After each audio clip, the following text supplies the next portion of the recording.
প্রিয় শিক্ষার্থীবৃন্দ, সকলকে শুভেচ্ছা। আশা করি তোমরা যে যেখানে আছো ভালো আছো। শুরু করছি আমার চতুর্থ ক্লাস।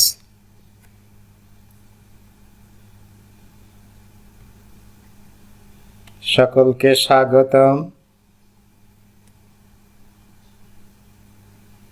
শিক্ষক পরিচিতি, আমি সৈয়দ আহসান হাবিব, সহযোগী অধ্যাপক রসায়ন, যশোর সরকারি মহিলা কলেজ।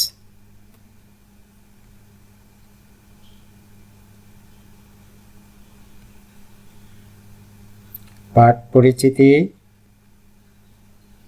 শ্রেণী একাদশ দ্বাদশ, বিষয় রসায়ন,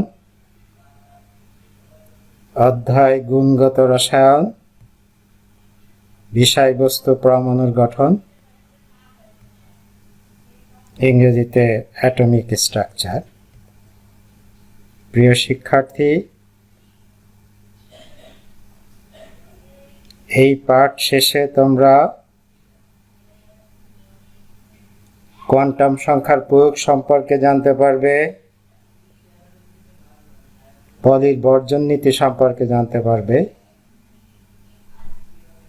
অরবিট সম্পর্কে জানতে পারবে, অরবিটাল সম্পর্কে জানতে পারবে, আউক-বাউ নীতি সম্পর্কে জানতে পারবে, ইলেকট্রন বিন্যাস সম্পর্কে জানতে পারবে।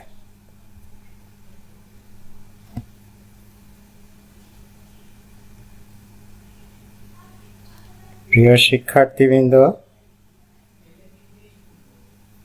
রসায়ন ক্লাসের জন্য একটি হোয়াইট বোর্ড প্রয়োজন। আমার বাসায় হোয়াইট বোর্ড না থাকায় আমি মাউস দিয়েই তোমাদের এই হিসাবটা বোঝাতে চেষ্টা করব, কোয়ান্টাম সংখ্যার হিসাবটা। কোয়ান্টাম সংখ্যার আরেকটি তথ্য তোমাদেরকে দেই, সেটি হচ্ছে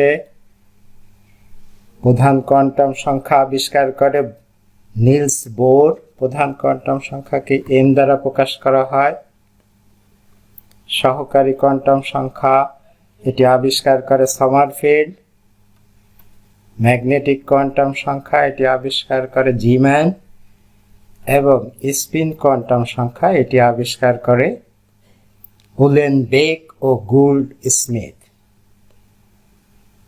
প্রিয় শিক্ষার্থী, আমরা প্রধান কোয়ান্টাম সংখ্যার মান থেকে এল ও এম এর মান হিসাব করে আমরা স্পিন কোয়ান্টাম সংখ্যা নির্ণয় করব, এবং প্রতিটি শক্তি স্তরে কয়টি ইলেকট্রন আছে সেটি আমরা নির্ণয় করব। n = 1 হলে l = 0। কেন l = 0? l এর মান n এর মানের উপর নির্ভর করে। l এর মান 0 থেকে n-1, যেহেতু n = 1, n-1 = 0, 0 থেকে 0, তাহলে l এর মান 0 হবে। m এর মান কত হবে? m এর মানও 0। m এর মান l এর মানের উপর নির্ভর করে। m এর মান 0 থেকে +-l, তাহলে যেহেতু l এর মান 0, m এর মান 0, +-0 যদি হয় তাহলেও সেটি 0, m এর একটি মান। আমরা m এর এই মান থেকে আমরা অরবিটাল সংখ্যা হিসাব করতে পারি। যদি m এর মান 1টা হয় তাহলে অরবিটাল সংখ্যা হবে 1টা। তাহলে প্রথম শক্তি স্তরে একটি অরবিটাল আছে, সেটি হচ্ছে s অরবিটাল। আর একটি অরবিটালে দুটি ইলেকট্রন ধারণ করতে পারে।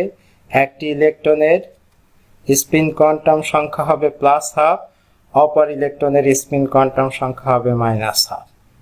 তাহলে আমরা কি জানলাম? প্রথম শক্তি স্তরে ইলেকট্রন সংখ্যা আছে 2টি, অরবিটাল সংখ্যা আছে কয়টি? m এর মান যেহেতু 0, 1টা, তাহলে অরবিটাল সংখ্যা আছে 1টা, এবং সেটি হলো 1s অরবিটাল। n = যদি 2 হয়, l এর মান হবে n-1, তাহলে 2 মাইনাস 1 সমান সমান 1, 0 থেকে 1, তাহলে এল এর মান হবে 0 এবং 1। এল এর মান যদি 0 হয় এম এর মান হবে 0, আর এল এর মান যদি 1 হয় 0 থেকে প্লাস মাইনাস এল, তাহলে প্লাস 1 মাইনাস 1, তাহলে এম এর মান হবে মাইনাস 1, 0 এবং প্লাস 1। তাহলে এখানে অরবিটাল হবে 3টি, দ্বিতীয় শক্তি স্তরে অরবিটাল সংখ্যা হবে কয়টি?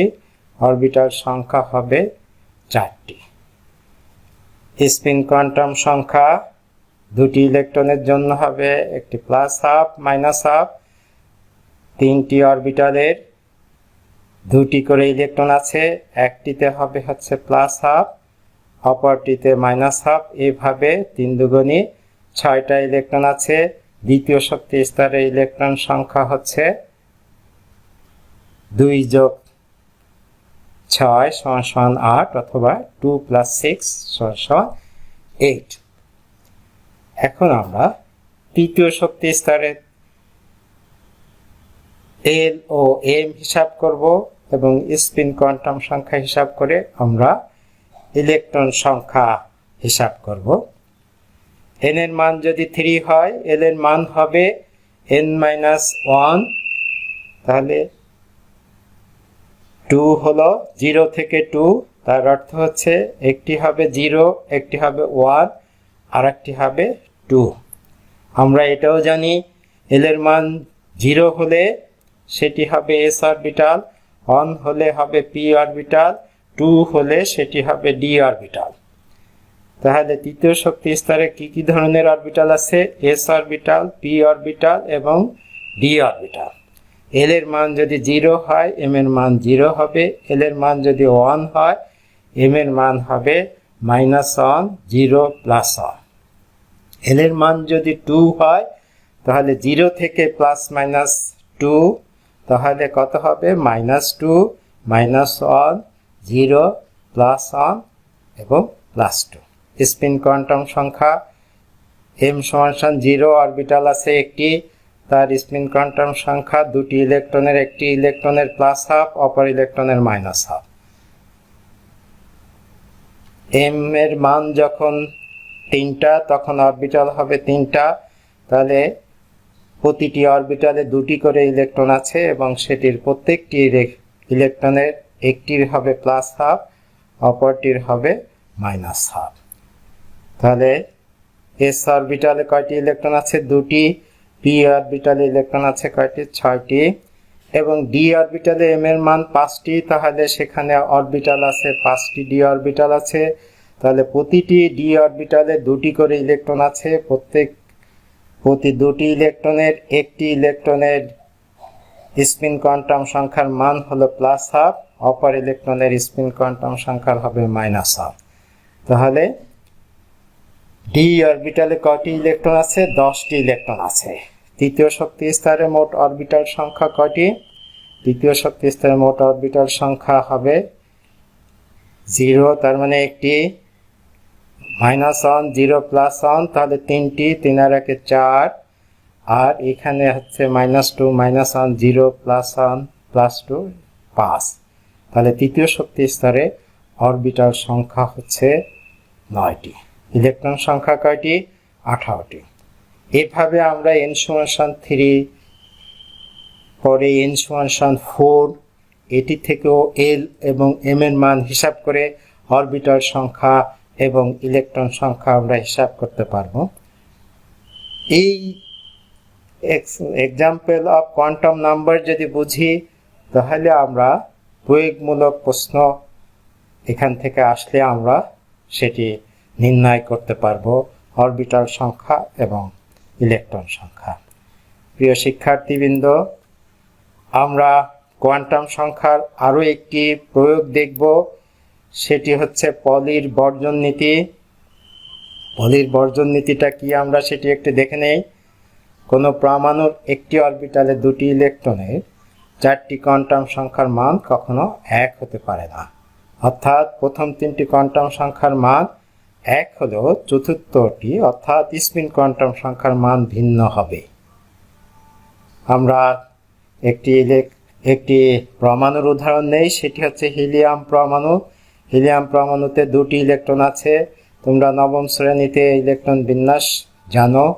আমি আজকের ক্লাসে আমিও ইলেকট্রন বিন্যাস তোমাদেরকে শেখাবো। হিলিয়ামের ইলেকট্রন বিন্যাস হবে 1s2। এই অনটা কি? অনটা হলো প্রধান কোয়ান্টাম সংখ্যা। আমরা হিলিয়ামের যে 2টি ইলেকট্রন আছে, প্রতিটি ইলেকট্রনের আমরা 4টি কোয়ান্টাম সংখ্যার মান দেখব। প্রথম ইলেকট্রনের ক্ষেত্রে n এর মান হবে 1। n এর মান যদি 1 হয়, আমরা জানি l এর মান হয় 0, m এর মান হয় 0, এবং প্রথম ইলেকট্রনের জন্য স্পিন কোয়ান্টাম সংখ্যার মান হবে +12। আমরা দ্বিতীয় ইলেকট্রনের ক্ষেত্রে 4টি কোয়ান্টাম সংখ্যার মান জানব। তাহলে কি ফলাফল দাঁড়ালো? প্রতি ইলেকট্রনেরই 4টি কোয়ান্টাম সংখ্যা আছে। তাহলে দ্বিতীয় ইলেকট্রনের জন্য n এর মান 1। যেহেতু দ্বিতীয় ইলেকট্রনটিও আমাদের s অরবিটালে 1s অরবিটাল আছে, সে কারণে n এর মান 1, l এর মান 0, m এর মান 0, s সমান আমাদের ভিন্ন হবে -12। অর্থাৎ 3টি কোয়ান্টাম সংখ্যার মান একই হলো। চতুর্থ কোয়ান্টাম সংখ্যা যেটি আছে, অর্থাৎ স্পিন কোয়ান্টাম সংখ্যার মান ভিন্ন। এটি হলো আমাদের পলির বর্জন নীতি। এটি অনুধাবন অংশে যদি আসে, তাহলে আমরা প্রথমে নীতিটা দিব, তারপরে আমরা প্রতিটা ইলেকট্রনের কোয়ান্টাম সংখ্যা নির্ণয় করে দেখাবো।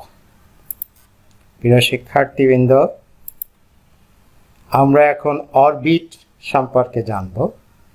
অরবিট কাকে বলে সংজ্ঞাটি আমরা দেখি। ইলেকট্রন নিউক্লিয়াসকে কেন্দ্র করে তার চারিদিকে যে বৃত্তাকার বা উপবৃত্তাকার পথে ঘুরে, সেই বৃত্তাকার বা উপবৃত্তাকার পথকে বলা হয় অরবিট। অরবিটকে আরও কি নামে ডাকা হয়? অরবিটকে প্রধান কোয়ান্টাম সংখ্যা, শেল, স্থির শক্তি স্তর, কক্ষপথ ইত্যাদি নামেও ডাকা হয়। n এর মান 1 হলে k শেল, n এর মান 2 হলে l শেল, n এর মান 3 হলে m শেল, n এর মান 4 হলে n শেল ইত্যাদি নামে ডাকা হয়। অরবিট হলো দ্বিমাত্রিক এবং এর কোনো দিক নির্দেশক ধর্ম নাই। অরবিটের ধারণা এসেছে প্রধান কোয়ান্টাম সংখ্যা থেকে। অরবিট সমূহ গোলাকার কে বলেছে? রাদারফোর্ড এবং বোর, নিলস বোর। এবং অরবিট সমূহ উপবৃত্তাকার, সেটি বলেছে সমারফিল্ড। আমরা এখন অরবিটাল সম্পর্কে জানব। অরবিটালের সংজ্ঞাটি আমরা দেখব। অরবিটে যে ত্রিমাত্রিক স্থানে ইলেকট্রন পাওয়ার সম্ভাবনা 90%-এর বেশি, সেই ত্রিমাত্রিক অঞ্চলকে অরবিটাল বলে।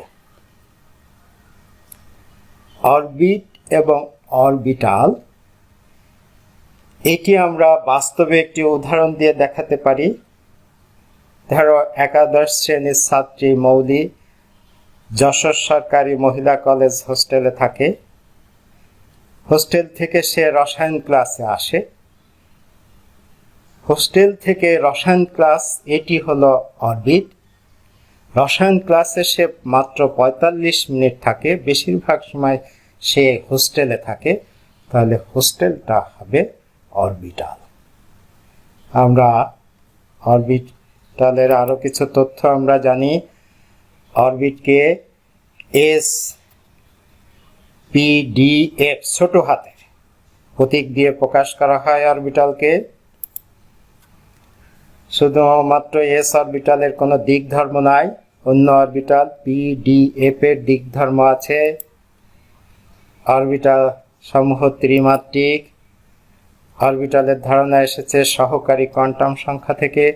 সহকারী কোয়ান্টাম সংখ্যা এর মান যদি 0 হয় এস অরবিটাল, যদি 1 হয় পি অরবিটাল, যদি 2 হয় তাহলে ডি অরবিটাল, এবং 3 হয় তাহলে এফ অরবিটাল।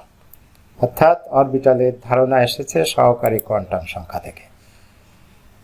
অরবিটাল সমূহ গোলাকার, সেটি কোনটা? S orbital. P orbital dumbbell আকৃতির, আমরা সেটি পরবর্তী চিত্রে আমরা দেখব। ডি অরবিটাল ডাবল ডাম্বেল আকৃতি। এস অরবিটালের জন্য এল এর মান 0, এম এর মান 0 হওয়া প্রয়োজন। পি অরবিটালে এল এর মান 1, এম এর মান +1, 0 মাইনাস হওয়া প্রয়োজন। ডি অরবিটালে এল এর মান 2, এম এর মান -2 -1, 0 +1 +2 হওয়া প্রয়োজন। একটি অরবিটালে সর্বোচ্চ 2টি ইলেকট্রন ধারণ করতে পারে। তাহলে তোমরা বলতে পারো পি অরবিটালে 6টি ইলেকট্রন, তাহলে 2টি ইলেকট্রন ধারণ করতে পারে। 6টি ইলেকট্রন কিভাবে? পি অরবিটাল 3টি উপস্তরে বিভক্ত, একটি হলো px, অপরটি হলো py, অপরটি হলো pz। তাহলে প্রতিটিতে যদি 2টি করে ইলেকট্রন ধারণ করে তাহলে 3টিতে ইলেকট্রন ধারণ করবে 6টি। অনুরূপভাবে ডি অরবিটালে 10টি, এফ অরবিটালে 14টি। আমরা এখন অরবিটালের চিত্র দেখব।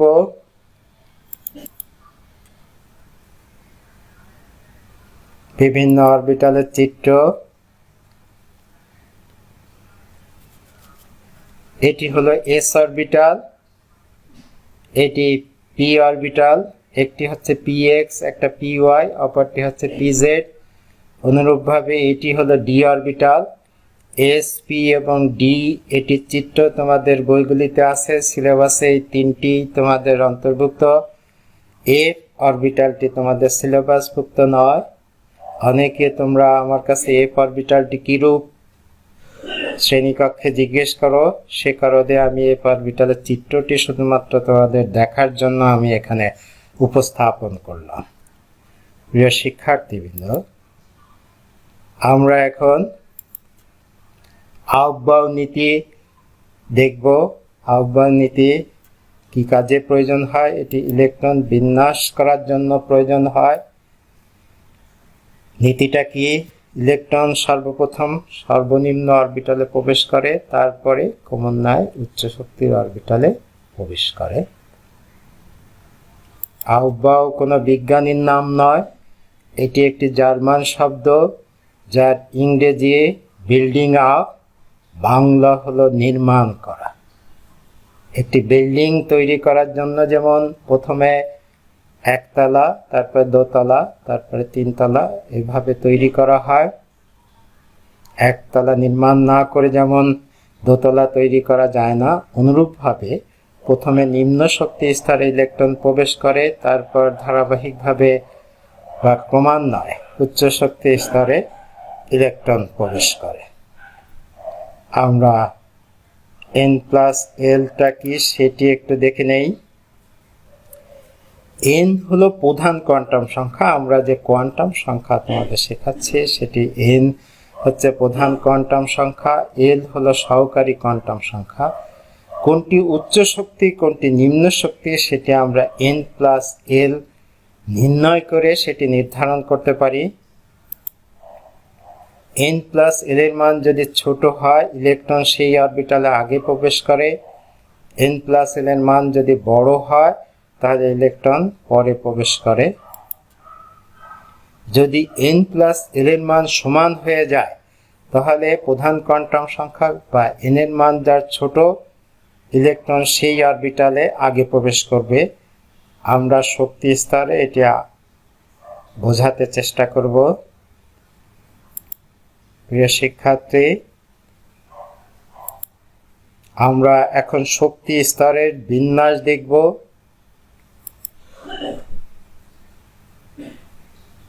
এটি শক্তি স্তর। এই অন হলো প্রধান কোয়ান্টাম সংখ্যা।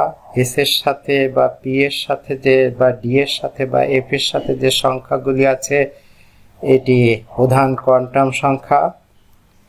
এটি কর্ণ এঁকে দেখানো হয়েছে। প্রিয় শিক্ষার্থী, তোমাদের বাসায় নিশ্চয়ই টিভি আছে। টিভিগুলি 21 ইঞ্চি হয়, 32 ইঞ্চি হয়, 43 ইঞ্চি হয়। তোমরা কি জানো সেটি কোন দিক থেকে মাপা হয়? দৈর্ঘ্য না প্রস্থ? দৈর্ঘ্য প্রস্থ নয়, কর্ণ মেপে যদি 21 ইঞ্চি হয় তাহলে সেই টিভিটি হবে 21 ইঞ্চি টিভি। যদি তোমার 43 অর্থাৎ 43 ইঞ্চি হয় তাহলে সেটি হবে 43 ইঞ্চি টিভি। তাহলে কর্ণটা কি সেটি আমরা জানি। এই যে রেখাগুলি এটি কর্ণ, একেও আমরা কোন শক্তি স্তর, নিম্ন শক্তি স্তর, কোন শক্তি স্তর, উচ্চ শক্তি স্তর সেটি আমরা দেখতে পাই। এটি কর্ণ অনেস। এইভাবে যদি আমরা সোজাসুজি কিছু নেই তা আমরা সেটি কর্ণ হবে না। কোনাকুনি যে রেখাটা, তাহলে 2s এটি একটি কর্ণ। 2s এবং 2p যদি আমরা একটি রেখা টানি তাহলে সেটি একটি সরলরেখা হবে বা দৈর্ঘ্য হবে, সেটি কর্ণ হবে না। তাহলে 2s, তাহলে প্রথমে ইলেকট্রন প্রবেশ করবে অনেসে, তারপরে 2s এ, তারপরে যে কর্ণের যেখান থেকে শুরু, তারপরে তীরের যে মাথা, শুরু যেখানে সেখানে আগে ইলেকট্রন প্রবেশ করবে, তারপরে যেটি তীরের মাথা যেখানে সেখানে পরে ইলেকট্রন প্রবেশ করবে। অর্থাৎ অন এসে আগে ইলেকট্রন প্রবেশ করবে, তারপর 2s, তারপর 2p, তারপর 3s, এভাবে চলবে 3p 4s।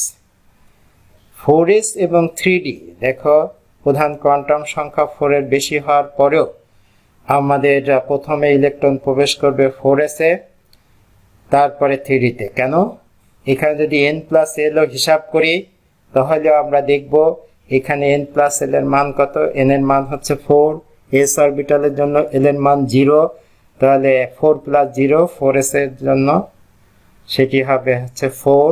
3d এর জন্য n এর মান 3, d এর জন্য হচ্ছে 2, 3 প্লাস 2, তাহলে সেটি হবে 5। তাহলে 4 এবং 5, তাহলে 5 সেটি কম মান, সে কারণে ইলেকট্রন 4s এ আগে ইলেকট্রন প্রবেশ করবে, তারপরে 3d তে। 3d এবং 4p যদি আমরা n প্লাস l বের করি তাহলে আমরা দেখব উভয়ের ক্ষেত্রেই পাস। তাহলে 3d যেহেতু প্রধান কোয়ান্টাম সংখ্যার মান তোমার 3, সে কারণে এই 3d তে প্রথমে ইলেকট্রন প্রবেশ করবে, তারপর 4p তে ইলেকট্রন প্রবেশ করবে, তারপরে 5s এ। তাহলে যারা তোমরা নতুনভাবে ইলেকট্রন বিন্যাস শিখবা বা আগে ইলেকট্রন বিন্যাস যা শিখেছ সেটি যদি তোমার ভালো করে না শিখো তাহলে তোমরা এই শক্তি স্তরের বিন্যাসটি ছোট করে খাতার এক কর্নারে এঁকে তারপর তুমি পরমাণুটির ইলেকট্রন বিন্যাস করো। আশা করি তোমাদের ইলেকট্রন বিন্যাস করতে সমস্যা হবে না। আমরা শক্তি স্তরের বিন্যাসটিকে এখন অন্য একটি ভাবে আমরা দেখব। শক্তি স্তরের বিন্যাস, এটিও শক্তি স্তরের বিন্যাস। বাম দিকে shell, shell, K shell, L shell, M shell, N shell. অন যদি হয় প্রধান কোয়ান্টাম সংখ্যার মান আমরা আগেও বলেছি, সেটি হচ্ছে কে শেল। এন এর মান যদি 2 হয় এল শেল, এন এর মান যদি 3 হয় তাহলে এম শেল, এন এর মান যদি 4 হয় তাহলে এন শেল। এবং আমরা এটি হচ্ছে এনার্জি যত উপরে যাবে তাহলে শক্তি তত বৃদ্ধি পাবে, সেটি প্রকাশ করছে। আমরা আবার সেটি সাব শেল অর্থাৎ অরবিটালগুলিকে আমরা দেখিয়েছি। সর্বনিম্ন শক্তি স্তর হচ্ছে 1s, তারপরে হচ্ছে 2s, 2p, 3s, 3p, দেখো 4s নিচে, তার উপরে 3d। তাহলে 4s থেকে 3d হচ্ছে উচ্চ শক্তি স্তর, এভাবে 4p, 4d। তাহলে এটি হলো আমাদের শক্তি স্তরের বিন্যাস। আমরা যদি আহ্বান নীতি বুঝি আর শক্তি স্তরের বিন্যাস যদি বুঝি তাহলে আমরা স্বাচ্ছন্দ্যে যে কোনো পরমাণুর ইলেকট্রন বিন্যাস করতে পারবো, আমরা আয়নের ইলেকট্রন বিন্যাস করতে পারবো। প্রিয় শিক্ষার্থী, আমরা এখন ইলেকট্রন বিন্যাস দেখব, কতিপয় পরমাণু এবং আয়নের ইলেকট্রন বিন্যাস আমরা দেখব।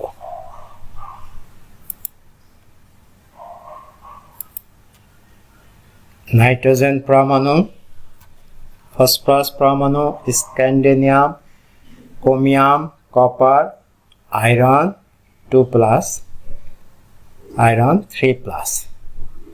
নাইট্রোজেনের ইলেকট্রন বিন্যাস দেখব। শিক্ষার্থী, তোমরা কখনো কখনো 7টা বাম দিকে নিচে না লিখে কখনো কখনো ডান দিকে নিচে লেখো। সেটি হলো নাইট্রোজেনের 7টি পরমাণু বোঝায়। প্রোটন সংখ্যা বা ইলেকট্রন সংখ্যা আমরা বাম দিকে নিচে দেখাই। তাহলে আমাদের 7টি ইলেকট্রন আছে। প্রথমে s অরবিটালে 2টি ইলেকট্রন, তারপর 2s2 তে 2টি ইলেকট্রন। আমরা 1s স্কয়ার না, 2s স্কয়ার না, আমরা পড়ব 1s2 2s2 2p3। এইভাবে আমরা ইলেকট্রন বিন্যাস করি। তোমরা ফসফরাস স্ক্যান্ডিনাম বাসায় বসে বসে ইলেকট্রন বিন্যাস করবা।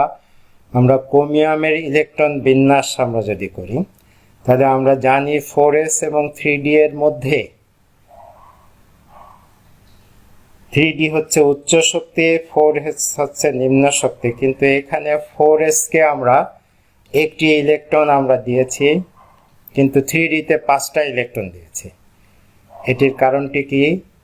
যদি তোমার কোনো অরবিটাল উচ্চ শক্তি হওয়ার পরেও যদি অর্ধপূর্ণ অথবা পূর্ণ হতে একটি ইলেকট্রন প্রয়োজন হয়, তখন নিম্ন শক্তি স্তর থেকে একটি ইলেকট্রন উচ্চ শক্তি স্তরে দেওয়া হয়।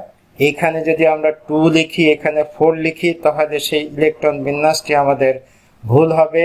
আমরা অর্ধপূর্ণ অবস্থা, সুস্থিত অবস্থা, সেটির জন্য আমরা s অরবিটাল থেকে একটি ইলেকট্রন d অরবিটালে আমরা দিই। এর ফলে 4s1 3d5, এটি হলো ক্রোমিয়ামের সঠিক ইলেকট্রন বিন্যাস। অনুরূপভাবে আমরা কপারের ইলেকট্রন বিন্যাস দেখব। এটুকু এখান থেকে এটুকু পর্যন্ত আমরা বুঝি। এখন 4s এ একটি ইলেকট্রন, এখানে 2টি ইলেকট্রন, এখানে 9টি ইলেকট্রন হওয়ার কথা ছিল। কিন্তু d অরবিটালে যদি 10টি ইলেকট্রন হয় তাহলে সেটি পূর্ণ হয়, এবং সেই পূর্ণ হলে সেটি সুস্থিত অবস্থা হবে। তাহলে সুস্থিত অবস্থা যদি হয়, তাহলে সেখানে আমরা নিম্ন শক্তি স্তর থেকে আমরা একটি ইলেকট্রন উচ্চ শক্তি স্তরে আমরা দেব। আমরা আয়রন 2+ এর ইলেকট্রন, আয়রন 2+ অর্থ হচ্ছে 26টি থেকে 2টি ইলেকট্রন চলে গেলে 24টি। শিক্ষার্থী, তোমরা কখনো কখনো 24 যেহেতু ইলেকট্রন সংখ্যা, তোমরা ক্রোমিয়ামের ইলেকট্রন বিন্যাসটি করে দাও। এটি সঠিক নয়। তোমাদের এই ইলেকট্রন বিন্যাসটি সঠিক।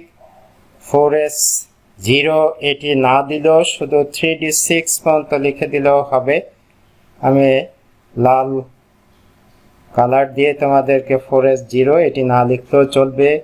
অনুরূপভাবে আমরা আয়রন 3+ এর ইলেকট্রন বিন্যাস আমরা যদি দেখি, সেখানেও আমরা 4s থেকে ইলেকট্রন যাওয়ার পরে আমরা 3d থেকে আরও একটি ইলেকট্রন দিয়ে 3d5 আমরা করেছি। প্রিয় শিক্ষার্থীবৃন্দ, ইলেকট্রন প্রবেশ করার সময় আউটবাউন্ড নীতি অনুসরণ হবে।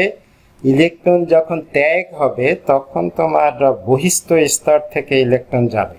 তৃতীয় শক্তি স্তর, এটি চতুর্থ শক্তি স্তর, তাহলে চতুর্থ শক্তি স্তরটা বহিস্থ স্তর, এটি থেকে ইলেকট্রন যাবে। তোমরা একটি বিষয়, একটি বাস্তব উদাহরণ আমি দিব। আমার দেখছে একটি শার্ট পরা আছে, শার্টের নিচে একটি গেঞ্জি আছে। এখন আমি গেঞ্জিটা খুলতে চাই, আমি শার্ট না খুলে গেঞ্জি খুলতে পারবো না। তাহলে আগে শার্ট খুলতে হবে, তারপরে গেঞ্জি। তাহলে ইলেকট্রন যখন ত্যাগ হবে তখন বহিস্থ স্তর থেকে আগে ইলেকট্রন ত্যাগ হবে, তারপরে ভিতরের স্তর থেকে ইলেকট্রন ত্যাগ হবে। এই হলো ইলেকট্রন বিন্যাস। তোমরা 1 থেকে 30 প্রাণীর সংখ্যা যুক্ত যে পরমাণুগুলো আছে সেগুলি ইলেকট্রন বিন্যাস, আর আমাদের নিষ্ক্রিয় গ্যাস, হ্যালোজেন, এই সমস্ত পরমাণুর ইলেকট্রন বিন্যাস বাসায় বসে প্র্যাকটিস করবে। ইলেকট্রন বিন্যাস আমাদের কি কি কাজে লাগে আমরা সেটা একটু দেখব। ইলেকট্রন বিন্যাসের প্রয়োগ, মৌলের যোজ্যতা নির্ণয়ে আমাদের ইলেকট্রন বিন্যাস প্রয়োজন হয়। আমরা যদি ইলেকট্রন বিন্যাস করি কোনো পরমাণুর, সেই যোজ্যতা স্তরে যদি অযুগ্ম ইলেকট্রন থাকে, তাহলে যোজ্যতা স্তরের সেই অযুগ্ম ইলেকট্রন সংখ্যাই হচ্ছে ওই মৌলের যোজনী বা যোজ্যতা। আমরা হুন্ডের নীতি যখন দেখাবো তখন আমরা মৌলের যোজ্যতা নিয়ে আলোচনা করব। আমরা পর্যায় সারণীতে মৌলের অবস্থান নির্ণয় করতে পারি। এটি তোমরা নবম শ্রেণীতে শিখে আসছো। আমি তৃতীয় অধ্যায়ে তোমাদেরকে এটি শেখাবো।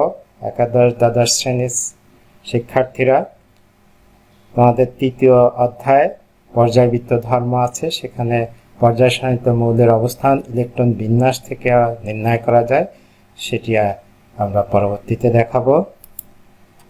এই বিষয়টিও মৌলের সক্রিয়তা নির্ণয় আমরা পরবর্তী অধ্যায়ে ভালো করে শিখব। প্রিয় শিক্ষার্থীবৃন্দ, আমরা একটি বাড়ির কাজ নিব।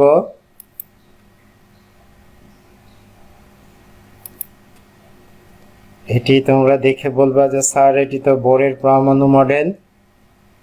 বোরের পরমাণু মডেল ঠিকই আছে, কিন্তু প্রশ্নটি হবে অন্যভাবে। আমি জ্ঞানমূলক এবং অনুধাবন প্রশ্নটি দিচ্ছি না। আমি তোমাদের প্রয়োগ এবং উচ্চতার দক্ষতা বা হায়ার অর্ডারের প্রশ্ন আমরা দেখব। এল ও এম এর মানের ভিত্তিতে তৃতীয় শক্তি স্তরের অরবিটাল সংখ্যা এবং ইলেকট্রন সংখ্যা হিসাব করা। এটি আজ আমি ক্লাসের শুরুতেই এই বিষয়টি বুঝিয়েছি। তোমরা যদি বুঝে থাকো, আশা করি এই প্রয়োগমূলক প্রশ্নটির উত্তর করতে পারবে। হায়ার অর্ডার উদ্দীপকের ইলেকট্রনের ধাপান্তরের ফলে সৃষ্ট তরঙ্গ চুম্বকীয় বিকিরণের কোন অঞ্চলে পাওয়া যায় তা গাণিতিকভাবে মূল্যায়ন করা। এটি তোমরা চেষ্টা করো। আশা করি আমার পরবর্তী ক্লাসে আমি তোমাদের এই প্রশ্নের উত্তরটি শিখিয়ে দিব। তোমরা বাসায় চেষ্টা করো। আমি তোমাদেরকে মৌখিকভাবে আরও কিছু বাড়ির কাজ দিচ্ছি। সেটি হচ্ছে তোমরা আইসোটোপ, আইসোটন, আইসোবার এবং কোয়ান্টাম সংখ্যা পড়েছ।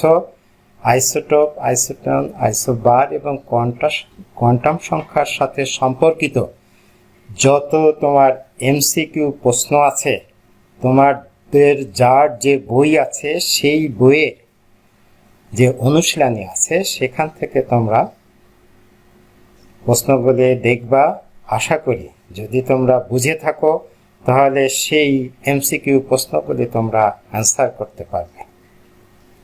প্রিয় শিক্ষার্থী, ধন্যবাদ জানিয়ে আজ আমি শেষ করছি। তোমরা ঘরে থাকো, সুস্থ থাকো। আল্লাহ হাফেজ।